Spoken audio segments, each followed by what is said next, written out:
বন্ধুরা, আপনারা দেখছেন বাংলা নিউজ ডিজিটাল। এই মুহূর্তে সব থেকে বড় খবর আপনারা সকলেই জানেন, ভারতীয় জনতা পার্টি রাজ্যের নতুন সরকার গঠন হওয়ার পরেই জাস্ট 2-4 দিনই হয়েছে, কিন্তু অ্যাকশন বন্ধুরা শুরু হয়ে গেছে। কড়া অ্যাকশন শুরু করেছে রাজ্যের নতুন মুখ্যমন্ত্রী মাননীয় শুভেন্দু অধিকারী মহাশয়।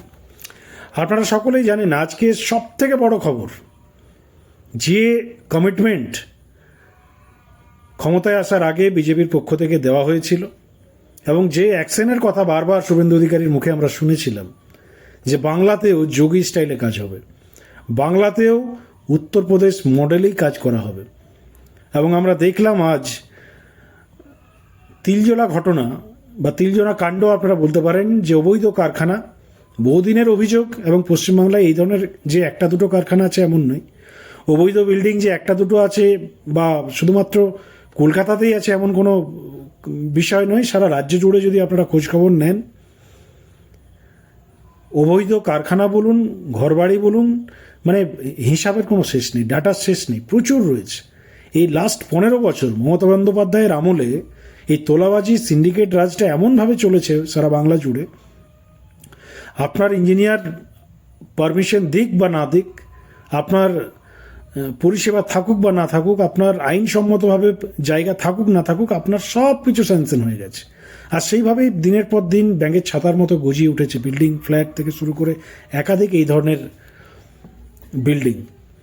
এবার কিন্তু সেগুলো সব সরকারের নজরে এসছে। এবং গতকালকের যে ঘটনা আপনারা জানেন, যে অগ্নিকাণ্ড, এবং তারপরেই আজকে জিরো টলারেন্স নীতি।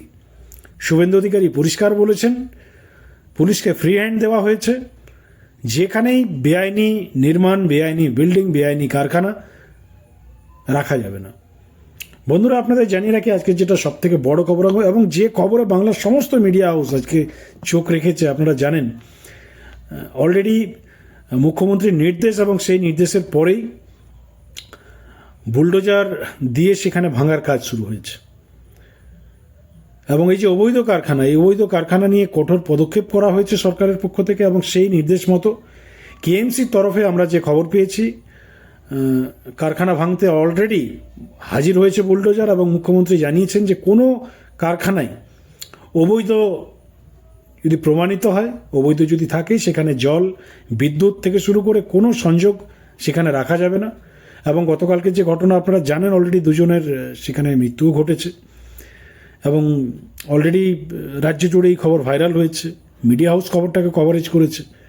আর এই দুজনের মৃত্যুর পরেই অবশেষে কঠোর পদক্ষেপ নিয়েছে মুখ্যমন্ত্রী। এছাড়াও আপনাদের জানিয়ে রাখি আজকের আরও একটা বড় খবর, তৃণমূলের মস্তান, তৃণমূলের গুন্ডা, তোলাবাজ, জুলুমবাজি যারা করেছেন এতদিন পরে এলাকায় এলাকায়, একাধিক অভিযোগ, ভুরি ভুরি অভিযোগ, যে অভিযোগগুলো পুলিশ কার্যত রেখে দিতেন বা অভিযোগ নিতেনই না সত্যি কথা বলতে, সেই ফাইলগুলো খোলা হচ্ছে। একাধিক বন্ধুরা গ্রেপ্তারি হয়েছে। বর্ধমান থেকে শুরু করে শিলিগুড়ি থেকে শুরু করে রাজ্যের আনাচে কানাচে একাধিক জায়গাতে তৃণমূল নেতা, কাউন্সিলর, যুব নেতা, মানে ছোট নেতা, মাঝারি নেতা, যত ধরনের নেতা আর কি, যারা যারা এই বেআইনি কর্মকাণ্ডের সঙ্গে যুক্ত ছিলেন, প্রত্যেককে আইসোলেট করা হচ্ছে, আইডেন্টিফাই করা হচ্ছে এবং তাদের বিরুদ্ধে পদক্ষেপ নেওয়া হচ্ছে। অনেকেই গ্রেপ্তার হয়েছেন। এবং সব থেকে মজার গল্প, অনেকে রাজ্য ছাড়াও হয়েছেন, অনেকে বাড়িতে নেই, পালিয়ে গেছেন। যারা ম্যাক্সিমাম টাইমটা দুর্নীতি করেছেন এই 15 বছরে। এবং দেখুন, পুলিশের কাছে সমস্ত ডাটা রয়েছে, রাজ্য প্রশাসনের কাছে যে কোনো ডাটা নেই এমন কোনো বিষয় নেই, সব তারা জানতেন। এলাকায় কে মস্তান, কে তোলাবাজি করছে, কে বেআইনিভাবে কাজ করছে, সব আপডেট তাদের কাছে রয়েছে। এবং সেইভাবে শুভেন্দু অধিকারী মহাশয় প্রথম দিনই যে পুলিশের সঙ্গে যে বৈঠক, এবং সেই বৈঠকের পর যে ইনস্ট্রাকশন তিনি দিয়েছেন, কাজ শুরু হয়ে গেছে। আপনাদের জানিয়ে রাখি, তিলজল কাণ্ডে যে অ্যাকশন আজকে হয়েছে মুখ্যমন্ত্রীর নির্দেশে, আপনার বাড়ি ভাঙার কাজ অলরেডি শুরু হয়ে গেছে। ঠিক উত্তরপ্রদেশে যে স্টাইল যোগী আদিত্যনাথ দেখিয়েছিল সারা দেশকে, 4 থেকে 5টি বুলডোজার সেখানে নিয়ে গেছে পুলিশ। এবং সরকারের নির্দেশ মেনে কেএমডিএ যৌথ উদ্যোগে এই বাড়ি ভাঙার কাজ শুরু হয়ে গেছে। পুরো বাড়ি ফাঁকা করে, যে খবর এসছে বন্ধুরা, পুরো বাড়ি ফাঁকা করে দেওয়া হয়েছে। এবং যা সমস্ত জিনিসপত্র সেখান থেকে সরিয়ে আপনার বাড়ি ভাঙার কাজ শুরু হয়েছে এবং শুধু রাজ্য পুলিশ নয়, পুলিশের সঙ্গে কেন্দ্রীয় বাহিনীও গেছে, তারাও রয়েছে। আর এই মুহূর্তে ওই এলাকায় যে খবর আমাদের কাছে এসছে 144 ধারা জারি করা হয়েছে। যদিও এখন এই যে 144 ধারা ভারতীয় ন্যায় সংহিতায় বন্ধুরা আপনারা জানেন যে আপগ্রেড করা হয়েছে এবং সেটাও এতদিন পর্যন্ত রাজ্য সরকার মানছিল না। এর আগের যে সরকার ভারতের নতুন আইন সেটাও মানছিল না, সেটাও শুভেন্দু অধিকারী প্রথম দিনই ভারতীয় ন্যায় সংহিতা চালু করেছেন রাজ্যে। তো যাই হোক, বাংলার মানুষ স্যাটিসফাইড, বাংলার মানুষ হ্যাপি। বাংলার মানুষ এটাই চেয়েছিল যে রাজ্য থেকে এই কারাপশন, এই দুর্নীতি, এই গুন্ডারাজ যাতে শেষ হয়। আজকে আপনারা তো দেখেছেন একাধিক খবর বাংলা থেকে সারা দেশের মধ্যে ছড়িয়ে গেছে। ভারতবর্ষের এমন কোনো রাজ্য নেই যেখানে বাংলার পশ্চিমবাংলার ছবিটা বেটার আছে। পশ্চিমবাংলা মানেই বিহারের পর বর্তমান সময়ে বিহার অনেক স্ট্যান্ডার্ড। পশ্চিমবাংলা ব্র্যান্ড, যে রাজ্যে আপনি যাবেন পশ্চিমবাংলার নাম করলেই মানে মানুষের কাছে ওই দুর্নীতি, কারাপশন এবং হিংসা, এই জিনিসগুলো মানে ট্যাগলাইন হয়ে গেছে এবং পশ্চিমবাংলার মানুষ শান্তিতে নেই। তো সেই ছবিটা বদলাতে হবে এবং বর্তমান যে রাজ্য সরকার শুভেন্দু অধিকারীর নেতৃত্বে যে ধরনের পদক্ষেপ নিয়েছে বা এখনও পর্যন্ত যে সমস্ত আপডেট আমরা দেখতে পাচ্ছি, সরকার সঠিক পথে রয়েছে।